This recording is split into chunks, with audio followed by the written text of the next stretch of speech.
بعد فأعوذ بالله من الشيطان الرجيم بسم الله الرحمن الرحيم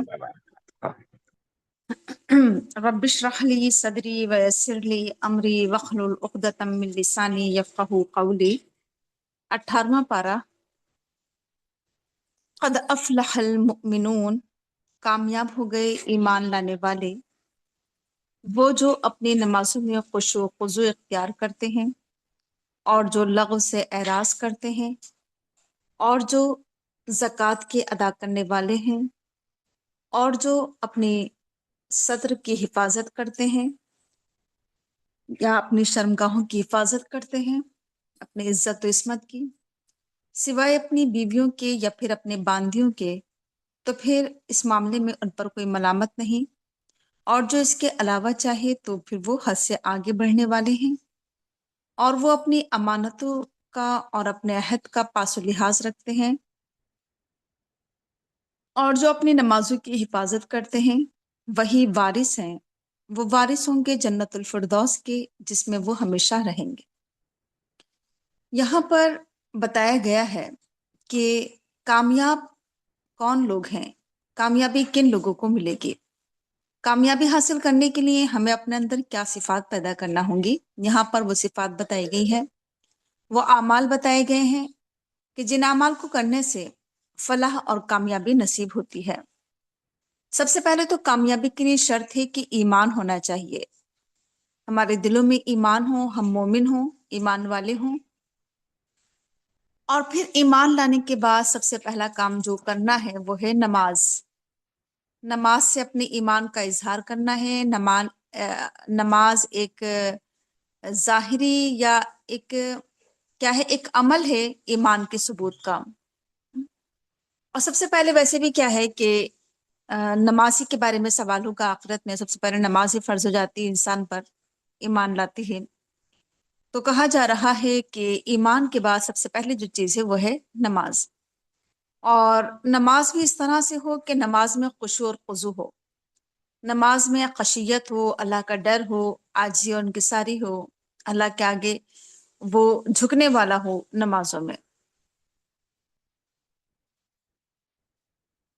یعنی نماز کے میں ہم جو ہے ظاہری جو ہوتا ہے اٹھنا بیٹھنا، اس پر ہم لوگ بہت زیادہ زور دیتے ہیں کہ ہمارے ہاتھ کہاں ہو، پیر کہاں ہو، نگاہیں کہاں ہو۔ اس کے مقابلے میں قرآن کریم نے جس چیز پر زور دیا ہے نمازوں سے متعلق، وہ اس پر دیا ہے کہ نماز میں کتنا خشوع ہے، کتنی عاجزی اور کتنی خشیت ہے، اس پر ہمیں زور دینا چاہیے۔ اور پھر اس کے بعد تیسری صفت بتائی جا رہی ہے کامیابی کے لیے۔ نماز میں کامیابی ہے، کہا جاتا ہے نا کہ آؤ کامیابی کی طرف، حیا علی الفلاح، آؤ کامیابی کی طرف، تو نماز میں کامیابی ہے دنیا اور آخرت کی۔ اور نماز کے بعد تیسری چیز ہے کہ لغو چیزوں سے اعراض کرنا۔ لغو کہتے ہیں فضول اور لایانی اور بیکار کے کاموں کو، لغویات۔ تو کہا جا رہا ہے کہ جتنے بھی فضول کے کام ہیں، ایمان لانے والے فضول کے کاموں سے دور رہتے ہیں، فضولیات سے، خرافات سے، ہر طرح کے غلط کاموں سے، یعنی جو بے مقصد باتیں ہوتی ہیں، بے مقصد کام ہوتے ہیں، ان سے اعراض کرنا چاہیے۔ خواہ وہ غیر اسلامی رسم و رواج ہوں، وہ بھی لغویات میں شامل ہیں، شرک و بدعات ہیں، وہ لغویات میں شامل ہیں۔ ہر طرح کے لغویات سے اعراض کرنا ہے، دور رہنا ہے، پہلو تہی برتنا ہے، کنارہ کشی۔ اس کے بعد چوتھی صفت ہے کہ زکوٰۃ کے طریقے پر عامل ہونا۔ اس کے دو مطلب ہو سکتے ہیں، ایک تو یہ کہ زکوٰۃ کی ادائیگی کرنے والے ہوں، وہ زکوٰۃ دینے میں کامیابی ہے۔ دوسرا اس کا مطلب یہ بھی ہو سکتا ہے کہ وہ پاکیزگی اختیار کرتے ہیں، پاک و صاف رہتے ہیں، دونوں ہی مطلب ہو سکتے ہیں۔ اس کے بعد کہا جا رہا ہے کہ اور وہ اپنی عزت، عصمت اور پاک دامنی کی حفاظت کرتے ہیں۔ اس کے بھی دو مطلب ہو سکتے ہیں شرمگاہوں کی حفاظت میں، ایک تو یہ کہ سطر کو چھپانا، پردے کا اہتمام کرنا، بالباس رہنا۔ دوسرا اس کا مطلب یہ ہے کہ زنا سے بچنا، فحاشی سے بچنا، بے حیائی سے بچنا۔ اور کہا جا رہا ہے کہ سوائے اپنی بیویوں کے، یعنی صرف نکاح کے ذریعے تو یہ آپ جو ہے اپنی ضرورت پوری کر سکتے ہیں، ورنہ اس کے علاوہ کوئی بھی طریقہ اختیار کیا جائے نکاح کے علاوہ تو وہ ملامت زدہ ہے۔ اور اگر کوئی نکاح کے علاوہ کوئی بھی طریقہ اختیار کرے گا تو وہ حد سے آگے بڑھنا ہے وہ۔ اور اس کے بعد ایک اور صفت بتائی جا رہی ہے کامیابی کے لیے کہ کامیاب وہ لوگ ہو جائیں گے جو اپنی امانتوں اور اپنے عہد کا پاس و لحاظ رکھیں، یعنی اگر ان کے پاس کوئی امانت رکھی جائے تو امانت میں خیانت نہ کریں، اور اگر کوئی ان سے عہد کرے تو عہد کو پورا کرے، خواہ اللہ سے عہد کرے یا بندوں سے عہد کرے تو عہد کو پورا کرنا چاہیے۔ اور امانت میں بھی دونوں چیزیں ہوتی ہیں، ایک تو یہ کہ کوئی ہمارے پاس کوئی سامان رکھے، کوئی پیسہ مال یہ رکھے تو ہم اسے جو کا تو واپس کر دیں، اس میں کوئی کمی نہ کریں۔ اور امانت میں اور بھی بہت ساری چیزیں آتی ہیں کہ کسی کا راز بھی ایک امانت ہے، مجلس کی باتیں بھی امانت ہوتی ہیں، اسے بھی نہیں بتانا چاہیے۔ اور اس کے علاوہ جو ہے یہ ذمہ داریاں جو ہوتی ہیں یہ بھی ایک امانت ہوتی ہیں ہمارے پاس، یعنی ہم کسی بھی پوسٹ پر ہیں، کسی ذمہ داری پر ہیں تو یہ بھی ایک امانت ہے۔ اور اس کے علاوہ جو ہے وہ بہت ساری چیزیں امانت میں آ جاتی ہیں کہ ہماری زندگی ایک امانت ہے، یہ قرآن ایک امانت ہے۔ تو یہ سب ان سب امانات کا ہمیں خیال رکھنا ہے، امانتوں کا، اور معاہدے کو پورا کرنا چاہیے۔ اور آگے کہا جا رہا ہے کہ نمازوں کی حفاظت کرنا چاہیے، یعنی کامیابی کے لیے آخری چیز بتائی جا رہی ہے نمازوں کی پابندی، نمازوں کی حفاظت۔ کامیابی کے لیے سب سے پہلی چیز بھی نماز ہی بتائی گئی، اور کامیابی کی آخری چیز بھی نماز ہی ہے۔ نماز سے ہی آغاز ہوا، نماز پر ہی انتہا ہوئی ہے ان تمام صفات کی اور کامیابی کی۔ اس سے ہمیں نماز کی اہمیت اور فضیلت کا اندازہ ہو رہا ہے۔ تو نماز یہ نہ صرف یہ کہ ادا کی جائے بلکہ نمازوں کی حفاظت بھی کی جائے، اس میں پابندی بھی شامل ہے۔ ایک تو یہ کہ 5 وقت کی نماز ہم پر فرض کی گئی ہے، تو 5 وقت کی نماز پابندی کے ساتھ ادا کرنا، اور یہ کہ نمازوں کی حفاظت کرنا کہ نماز کے جتنے بھی شرائط ہیں، آداب ہیں، ان تمام چیزوں کا اہتمام کرنا، نماز کے فرائض، سنتیں، مستحبات، ان تمام چیزوں کا خیال رکھنا۔ ایسے ہی لوگ پھر وارث ہیں، کس چیز کے وارث ہیں؟ جنت الفردوس، یعنی وہ جنت جو سب سے اعلیٰ جنت ہے، جنت الفردوس کے ایسے ہی لوگ وارث ہوں گے، اور وہاں پر یہ لوگ ہمیشہ رہیں گے۔ تو یہ ہے کامیابی کی کنجی جو یہاں پر بتائی گئی۔ ہم سمجھتے ہیں شاید کامیابی دولت حاصل کرنے میں ہے، کامیابی شہرت حاصل کرنے میں ہے، کامیابی حکومت حاصل کرنے میں ہے، لیکن یہاں بتایا گیا ہے کہ کامیابی ان صفات کو اختیار کرنے میں ہے، ان اعمال کو کرنے میں ہے جو یہاں بتائے گئے ہیں۔ اس کے بعد کہا جا رہا ہے کہ ہم نے انسان کو مٹی، کھنکتی ہوئی مٹی سے بنایا، اور یعنی اس کا آغاز مٹی سے ہوا، اور پھر ہم نے اس کی نسل کو جاری کیا ایک نطفے کے ذریعے، پانی کی ایک حقیر بوند کے ذریعے، جو کہا جا رہا ہے پھر ہم اسے ایک محفوظ جگہ نطفے میں اسے ہم تبدیل کر دیتے ہیں، ایک محفوظ جگہ رحم مادر میں ہم اسے محفوظ کر دیتے ہیں، اور پھر ہم اس نطفے کو ہم ایک جمع ہوئے خون میں بدل دیتے ہیں، علاقہ میں بدل دیتے ہیں اس کے نطفہ کو، یعنی پانی کی آخر بوند یہ اس کی جمع ہوئے خون میں بدل جاتی ہے، اور اس کے بعد پھر یہ جمع ہوا خون گوشت کا ایک بوٹی یا لوتھڑا بن جاتا ہے، اور پھر یہ بوٹی، پھر یہ اس کی ہڈیاں بنائی جاتی ہیں، اور پھر ہم ہڈیوں پر گوشت چڑھاتے ہیں۔ یہاں پر یہ بتایا جا رہا ہے کہ انسان جو ہے یا ایک بچہ جو ہے وہ رحم مادر میں کن مراحل سے گزرتا ہے، کن مرحلوں سے گزرتا ہے، تو مراحل بتائے جا رہے ہیں یہاں پر، اور یہ مراحل قرآن کریم میں اتنے سال پہلے ہمیں بتا دیے گئے تھے، اور میڈیکل نے اسے آج ثابت کیا ہے کہ اس طرح سے بچہ جو ہے ان تمام مراحل سے گزرتا ہے۔ اور پھر اس کے بعد اللہ تعالیٰ پھر اسے ایک دوسری ہی تخلیق بنا دیتا ہے، ایک دوسری ہی مخلوق بنا دیتا ہے ان تمام مراحل سے گزارنے کے بعد۔ بس اللہ تعالیٰ کتنا مبارک ہے، بابرکت ہے، اور کتنا بہترین پیدا کرنے والا ہے، احسن الخالقین ہے۔ اللہ تعالیٰ کی ذات بہت ہی مبارک ہستی ہے کہ جس نے بہترین طریقے سے تخلیق فرمایا، سب سے اچھا کاریگر، سب سے اچھا بنانے والا اللہ تعالیٰ ہے۔ اللہ تعالیٰ کی تخلیق میں ایک حسن، ایک خوبصورتی پائی جاتی ہے، یعنی انسان کو اللہ تعالیٰ نے بہت ہی خوبصورت بنایا ہے، احسن بنایا ہے تمام مخلوقات میں۔ اور پھر اتنا اچھی تخلیق کرنے کے بعد پھر کہا جا رہا ہے کہ پھر اس کے بعد تم لوگوں کو ایک دن ضرور مر جانا ہے، ختم ہو جانا ہے، اور پھر اس کے بعد قیامت کے دن تم سب کو پھر دوبارہ زندہ کیا جائے گا۔ یہ بھی ایک مراحل ہے کہ انسان دنیا میں آیا، اس کے بعد پھر اسے موت آنا ہے، پھر مرنے کے بعد پھر دوبارہ زندہ ہونا ہے۔ اسی طرح سے اللہ تعالیٰ کہہ رہا ہے کہ ہم نے تمہارے اوپر آسمان بنائے ہیں، 7 آسمان تمہارے اوپر، 7 راستے آسمانوں کے ہم نے تمہارے پر بنائے ہیں۔ اور کہا جا رہا ہے کہ ہم تخلیق کے کام سے غافل نہیں تھے، نابلد نہیں تھے، ناآشنا نہیں تھے۔ یعنی یہ پیدائش اور یہ تخلیق، یہ کریشن، ہم اس کا علم رکھتے ہیں، ہم اس سے غافل نہیں ہیں، ناواقف نہیں ہیں۔ یعنی کوئی جسے ہوتا ہے نا اناڑی، اس طرح سے اللہ تعالیٰ نے پیدا نہیں کیا۔ اللہ تعالیٰ کی تخلیق میں ایک پرفیکشن پایا جاتا ہے۔ اور آگے کہا جا رہا ہے کہ ہم ہی نے آسمان سے پانی نازل کیا،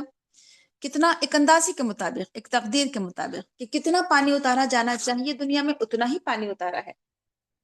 اور ٹھیک ٹھیک اندازہ ہے اللہ تعالیٰ کا۔ اور اس کے بعد کہا جا رہا ہے کہ ہم نے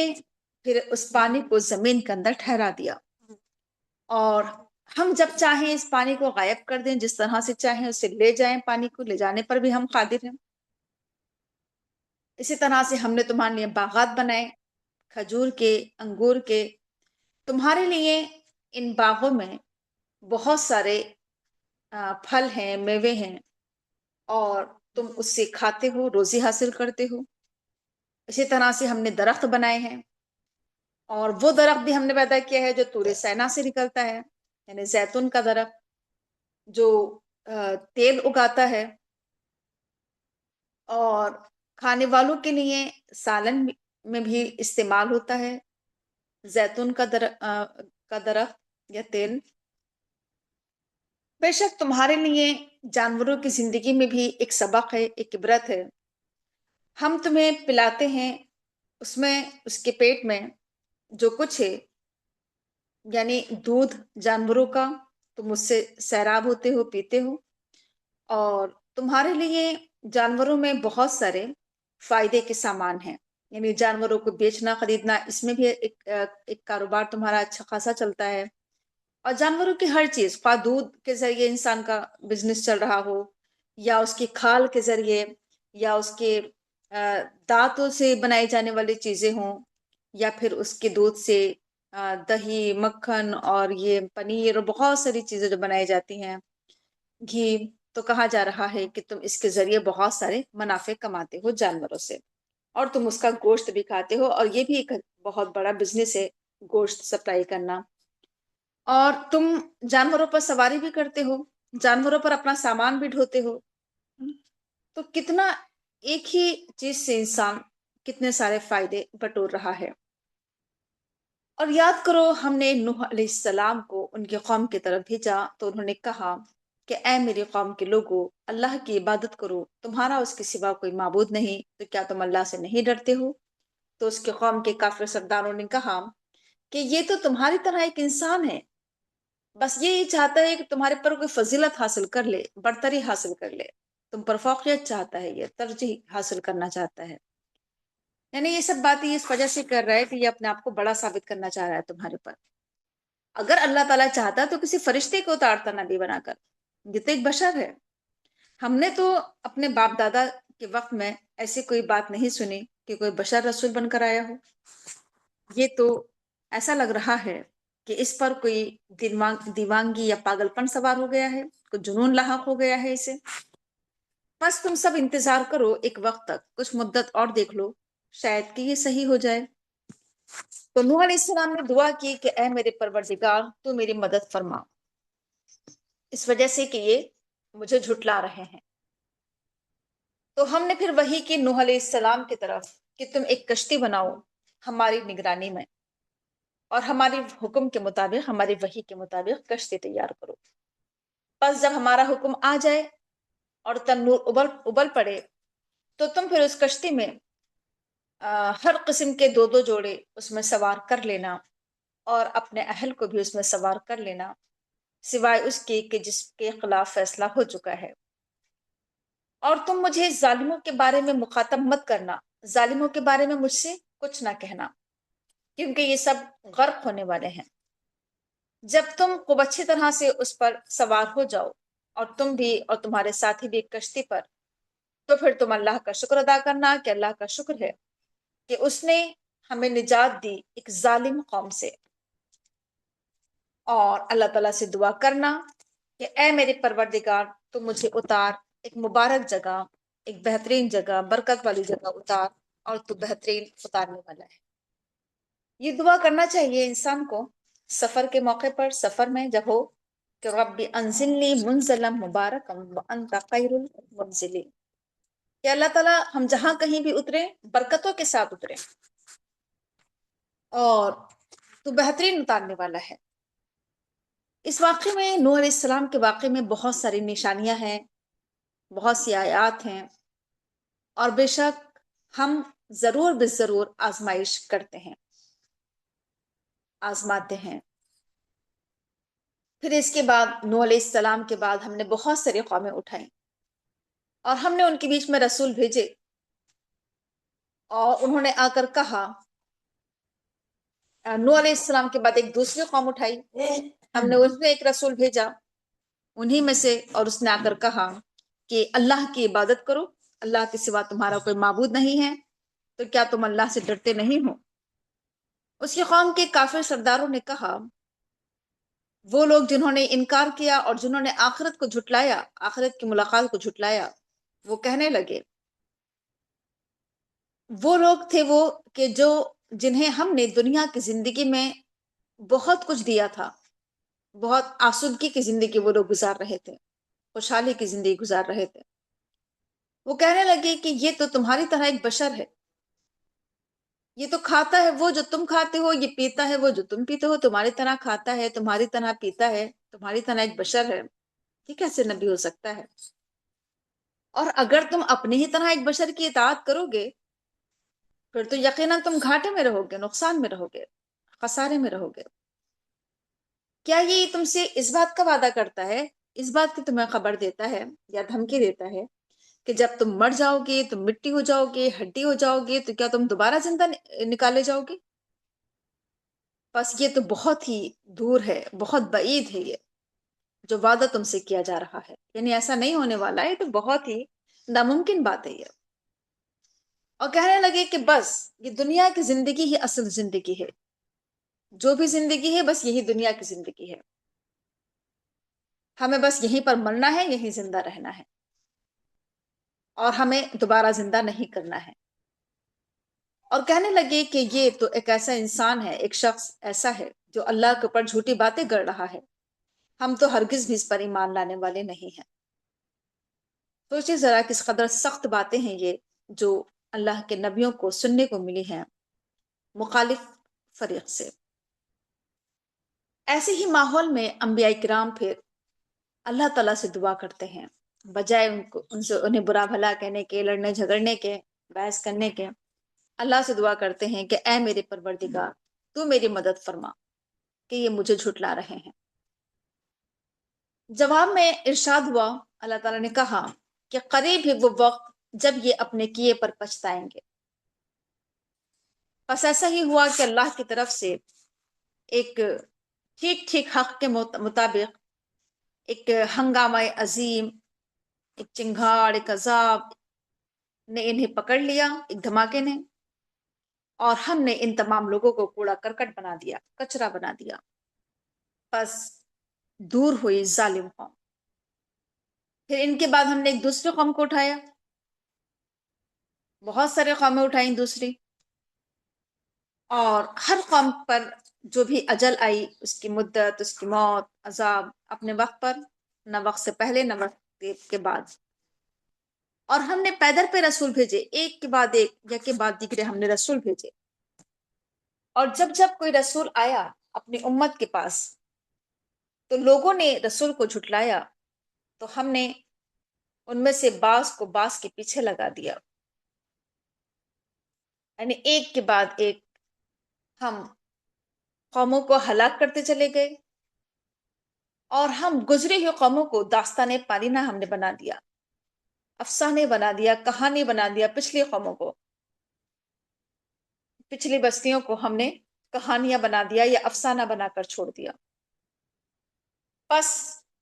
دوری ہے، پھٹکار ہے ان لوگوں پر جو ایمان نہیں لاتے ہیں، یعنی ہلاکت اور بربادی ہے۔ پھر ہم نے موسیٰ علیہ السلام اور ان کے بھائی ہارون علیہ السلام کو بھیجا اپنی آیات لے کر اور کھلی دلیل لے کر فرعون کے پاس اور اس کے آیان سلطنت کے پاس۔ ان لوگوں نے تکبر کیا اور وہ بہت ہی زیادہ اونچی اور بڑی قوم تھی، بہت اپنے آپ کو اونچا اور بڑا سمجھنے والے لوگ تھے۔ وہ کہنے لگے کہ کیا ہم اپنی ہی طرح دو بشر پر، دو آدمیوں پر ایمان لے آئیں، اپنی طرح دو انسانوں پر ایمان لے آئیں، اور وہ آدمی بھی وہ ہے کہ جن کے قوم ہمارے غلام ہیں۔ ایک ایسے انسانوں پر ہم ایمان لے کر آئیں کہ جس کی قوم ہمارے غلام ہیں۔ پس ان لوگوں نے جھٹلا دیا موسیٰ اور ہارون کو، اور وہ سب ہلاک ہونے والوں میں جا ملے، ہلاک ہونے والوں میں شامل ہو گئے۔ ہم نے موسیٰ علیہ السلام کو کتاب دی تاکہ لوگ ہدایت حاصل کریں، رہنمائی حاصل کریں، اور ہم نے ابن مریم یعنی عیسیٰ علیہ السلام اور ان کی والدہ مریم علیہ السلام کو ہم نے ایک نشانی بنایا، ایک معجزہ، ایک آیت۔ ہم نے انہیں ٹھکانہ دیا، جگہ دی، ایک سطح مرتفع پر، ایک اونچے ٹیلے پر رکھا ہم نے انہیں جو اطمینان کی جگہ تھی، اور ہم نے وہاں پر چشمے جاری کر دیے تھے، یعنی جہاں پر عیسیٰ علیہ السلام کی پیدائش ہوئی تھی وہ ایک اونچا ٹیلا تھا جہاں پر اللہ تعالیٰ نے چشمے جاری کر دیے تھے۔ اے رسولو، اے پیغمبرو، تم سب کھاؤ پیو، پاکیزہ اور اچھی چیزیں، حلال چیزیں، پاک صاف چیزیں کھاؤ، اور اچھے کام کرو، صالح عمل کرو۔ یہاں پر ایک بہت ہی اہم پوائنٹ ہے، اور وہ یہ ہے کہ ایک تو یہ کہ حلال کھانا چاہیے انسان کو، اور جب انسان حلال کھائے گا تبھی وہ نیک عمل کرے گا، اور جو حرام کھاتے ہیں یا جو ناپاک چیزیں کھاتے ہیں ان سے صالح عمل کی توقع نہیں کی جا سکتی ہے۔ اگر ہم چاہتے ہیں کہ ہمارے اعمال صالح ہو جائیں تو ہمیں اپنے رزق پر، اپنے کھانے پر توجہ دینا ہوگی کہ کہیں ہمارے گھر میں حلال حرام تو نہیں آ رہا ہے، ہماری کمائی تو حرام نہیں ہے، ہمارا کاروبار تو حرام نہیں ہے، ناجائز تو نہیں ہے، غلط تو نہیں ہے، سود کا مال، رشوت کا مال، یا چوری کا، یا پھر کوئی بھی کسی بھی طرح کا ناجائز اور یا پھر بے ایمانی کے ساتھ کمایا ہوا مال تو ہمارے گھر میں نہیں ہے۔ تو اعمال صالحہ کا حلال رزق سے بہت ہی گہرا تعلق ہے، اور یہ انسان جو اعمال صالحہ سے دور ہو جاتا ہے نیک عمل سے، اس کی ایک وجہ یہ بھی ہے کہ وہ حرام کھا رہا ہوتا ہے۔ تو سب سے پہلے اپنے کھانے پر ہم توجہ دیں کہ ہم کیا کھا رہے ہیں، کیا کما رہے ہیں، کہاں سے کما رہے ہیں۔ اس کے بعد کہا جا رہا ہے کہ بے شک تمہارے اعمال اللہ تعالیٰ جانتا ہے، تم جو کچھ بھی کرتے ہو، اور بے شک کہ تمہاری امت ایک ہی امت ہے، یعنی سب کے سب مسلمان آپس میں کیا ہیں، ایک ہی ہیں، ایک ہی امت ہے، سب امت مسلمہ، اور کیونکہ ہم سب کا رب ایک ہی ہے، میں تمہارا رب ہوں، بس تم مجھے سے ڈر کر زندگی گزارو۔ لیکن لوگوں نے اپنے دین کو آپس میں ٹکڑے ٹکڑے کر لیا، یعنی اللہ تعالیٰ نے ایک امت بنایا تھا سب کو، امت مسلمہ، سب کا ایک ہی خدا، ایک ہی نبی، ایک ہی کتاب، ایک ہی قبلہ، اس کے باوجود بھی لوگ آپس میں ٹکڑے ٹکڑے ہو گئے،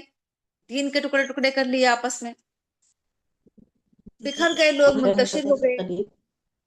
اور ہر کوئی اپنے گروہ پر خوش ہے، جو کچھ اس کے پاس ہے وہ اسی میں مگن ہے، یعنی ہر کوئی، ایک تو یہ کہ الگ الگ گروہوں میں تقسیم ہوئے لوگ، الگ الگ فرقوں میں تقسیم ہوئے، اور اس کے بعد ہر گروہ یہ سمجھ رہا ہے کہ ہم صحیح ہیں، ہر گروہ جو کچھ اس کے پاس ہے، جو کچھ اس نے لیا حصہ دین کا، وہ سمجھ رہا ہے کہ بس ہم صحیح ہیں، وہ اسی میں مگن ہے، اسی میں خوش ہے۔ بس تم چھوڑ دو لوگوں کو ان کی گمراہی میں، ڈوبے رہنے دو ان کی غفلت میں ایک وقت خاص تک۔ کیا لوگ یہ سمجھتے ہیں کہ ہم انہیں بہت زیادہ مال اور اولاد دیے چلے جا رہے ہیں تو پھر وہ تو گویا انہیں اللہ تعالیٰ بھلائیاں دینے میں کیا یہ سمجھتے ہیں کہ ہم جو انہیں مال اور اولاد سے مدد دیے جا رہے ہیں تو گویا انہیں بھلائیاں دینے میں سرگرم ہیں؟ نہیں، بلکہ اصل معاملے کا شعور انہیں نہیں ہے۔ یعنی لوگوں کو یہ لگتا ہے کہ اگر ہمیں بہت زیادہ مال مل رہا ہے، بہت اولاد ہے ہمارے پاس، تو انہیں لگتا ہے کہ ہم انہیں بہت زیادہ اچھائیاں دے رہے ہیں، بڑی بھلائیاں دے رہے ہیں، بہت اچھی چیزیں دے رہے ہیں۔ ایسا نہیں ہے، بلکہ انہیں اصل معاملے کا شعور نہیں ہے۔ یعنی مال اور اولاد کا دے دینا، ہم یہ نہ سمجھے کہ ہم چونکہ بہت ہی نیک اور صالح ہیں، بڑے اچھے ہیں اللہ کے نظر میں، اس لیے اللہ تعالیٰ ہمیں دے رہا ہے، ہم بہت اچھے کام کر رہے ہیں۔ یہ ایسا نہیں ہے کہ اللہ تعالیٰ دنیا میں اس لیے مال اور اولاد دیتا ہے۔ نہیں، یہ تو مال اور اولاد تو ہم اس سے پہلے کئی مرتبہ پڑھ چکے ہیں کہ اللہ کی طرف سے آزمائش ہے، اور یہ کوئی بڑائی کا معیار نہیں ہے، یہ کوئی نیکی کا معیار نہیں ہے کہ ہم نیک ہیں تو ہمارے پاس امیری ہے، اور اگر ہم غریب ہیں تو اس کا مطلب یہ کہ اللہ تعالیٰ ہم سے ناراض ہے۔ ایسا نہیں ہے، یہ تقسیم اس بنا پر نہیں ہوتی ہے، یہ صرف آزمائش کی بنا پر ہو رہی ہے تقسیم۔ کہا جا رہا ہے کہ بے شک وہ لوگ جو اپنے رب سے ڈرتے ہوئے زندگی گزارتے ہیں، اپنے رب کے خوف سے ڈرتے رہتے ہیں، اور وہ جو اپنے رب کی آیات پر ایمان رکھتے ہیں، اور وہ جو اپنے رب کے ساتھ شرک نہیں کرتے ہیں، اور وہ جو کچھ بھی انہیں دیا گیا ہے وہ اسے اللہ کے راستے میں خرچ کرتے ہیں، اور پھر بھی ان کے دل ڈرتے رہتے ہیں کہ انہیں اپنے رب کے پاس پلٹنا ہے، تو یہ وہ لوگ ہیں کہ جو بھلائیوں کی طرف دوڑنے والے ہیں اور اس میں سبقت کرنے والے ہیں بھلائیوں میں۔ دیکھیے، خیرات میں، نیکیوں میں، اچھے کاموں میں کون لوگ آگے بڑھتے ہیں، کون سبقت لے کر جاتے ہیں، کون جو ہیں وہ ایکٹیو رہتے ہیں، سرگرمیاں دکھاتے ہیں، وہ کون لوگ ہوتے ہیں؟ وہ ان کی صفات کیا ہوتی ہیں؟ وہ لوگ ہوتے ہیں کہ جن کے دل میں رب کی خشیت ہوتی ہے، ڈر ہوتا ہے، اللہ کا خوف ہوتا ہے، اللہ کے آیات پر ایمان رکھتے ہیں، اللہ کے ساتھ شرک نہیں کرتے ہیں، اور اللہ کے راستے میں خرچ کرتے ہیں جو کچھ بھی اللہ نے انہیں دیا ہے، اور پھر بھی ان کے دل ڈرتے رہتے ہیں کہ انہیں رب کے پاس جانا ہے۔ اس بات کا خوف اور ڈر ان پر طاری رہتا ہے کہ انہیں اللہ کے پاس جانا ہے۔ آگے کہا جا رہا ہے کہ ہم کسی بھی نفس کو اس کی وسعت سے زیادہ تکلیف نہیں دیتے ہیں، اس کی طاقت سے زیادہ، اس کی قدرت سے زیادہ ہم کسی کو بھی تکلیف میں نہیں ڈالتے ہیں۔ ہمارے پاس ایک کتاب ہے جو کل حق کے ساتھ بولے گی ٹھیک ٹھیک، یعنی ہر ایک کا کتاب، ہر ایک کا نامہ اعمال ٹھیک ٹھیک لکھا جا رہا ہے، اور کسی پر بھی ظلم نہیں کیا جائے گا، بلکہ لوگوں کے دل کہا جا رہا ہے کہ غفلت میں پڑے ہوئے ہیں، بلکہ لوگ غفلت میں پڑے ہوئے ہیں اس کی طرف سے، اور لوگوں کے اعمال بھی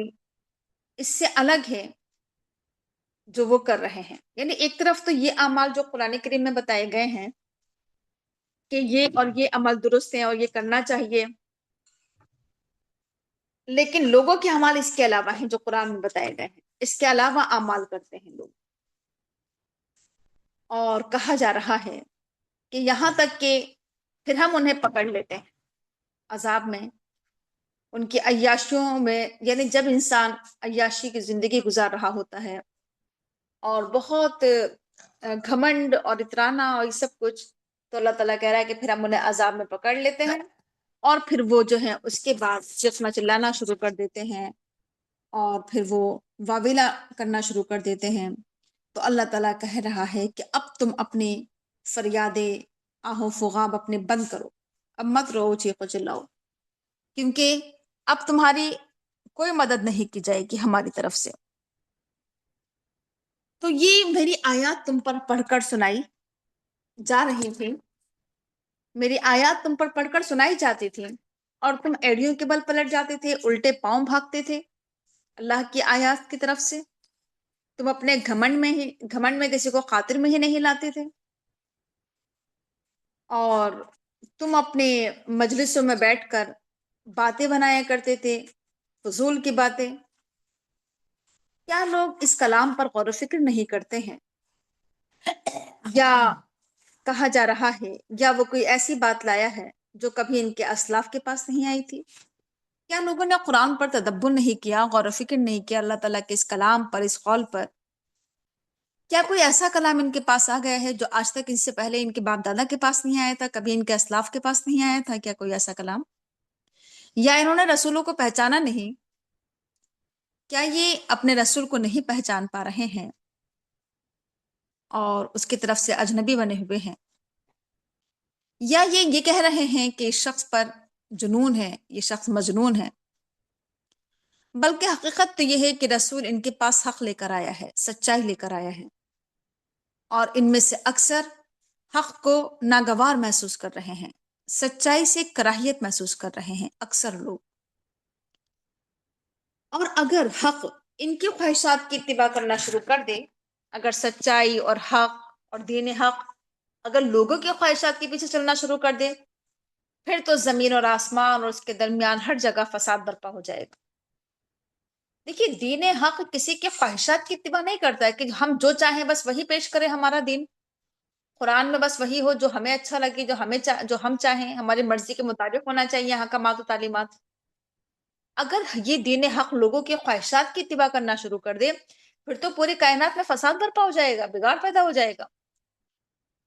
ہر جگہ کا نظام وہ درہم برہم ہو جائے گا۔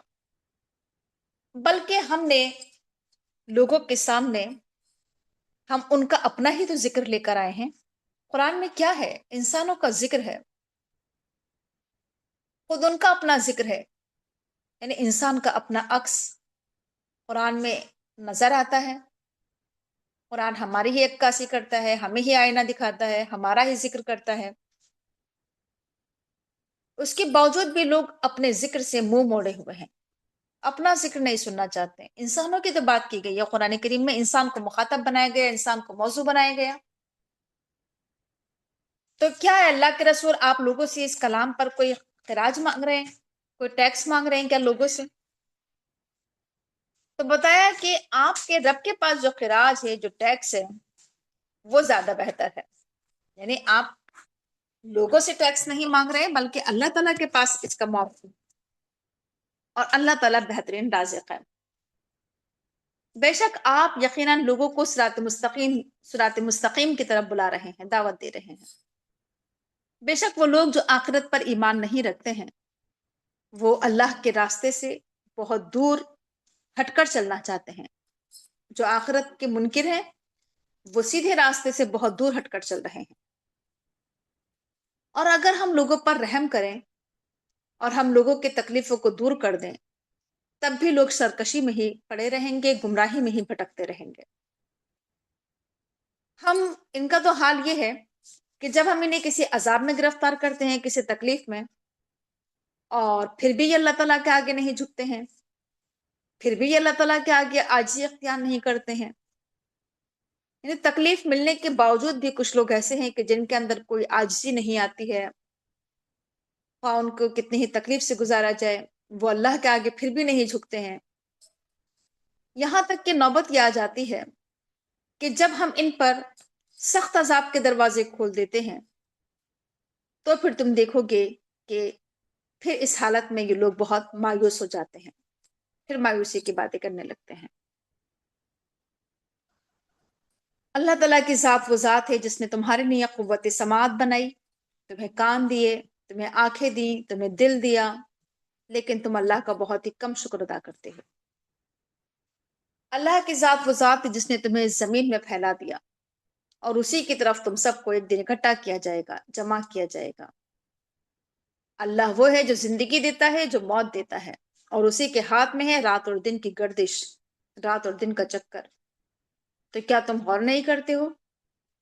بلکہ لوگوں نے کہا وہی باتیں جو پہلے کے لوگوں نے کہی، یعنی آج بھی وہی جہالت پائی جاتی ہے جو پہلے جہالت پائی جاتی تھی۔ آج بھی اسی طرح کی بدعات اور خرافات اور فضولیات، تمام طرح کی وہی چیزیں پائی جا رہی ہیں